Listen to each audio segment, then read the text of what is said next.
এখানে প্রথম এসছিস, অচেনা সবাই, কারোর সাথে কোনো রকম কথা বলবি না, নিজের মতো নিজে থাকবে, ঠিক আছে? ঠিক আছে। বসে আছি, মুড়ি পেলাম না। পাবো পাবো, একটু ধৈর্য ধর।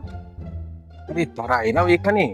রবিদা, এদের দিয়ে দুটো ছেলেকে দেখছিস তো, এদের থেকে বিশেষ করে তো দূরেই থাকবি, যতটা পারবি, ঠিক আছে? তাহলে ওই সাইডে চল, ওই সাইডে চল। বিল্ডিং এত বড় বড়? ওটা ওই শ্রীরামপুরে ওই পারে বিল্ডিং তৈরি হচ্ছে বড় বড়। শ্রীরামপুর অনেক দূর। আরে ভাই, নতুন এসছো নাকি এখানে? হ্যাঁ, ওই যে আমার দাদার ভাইয়ের বাড়িতে এসেছি। শ্রীরামপুরের বিল্ডিংটা তুমি ঠিকই বলছো, হ্যাঁ, এটা এখন কাছে দেখা যাচ্ছে। তাই? যেহেতু ভাটা তো জল এদিকে, ওখানে কাছে যায়, যে আবার জোয়ার আসবে তুমি দেখবে আবার দূরে চলে গেছে।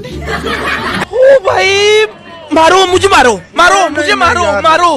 একবার ডিপলি চিন্তা করতো, এটা কি মানা যায়?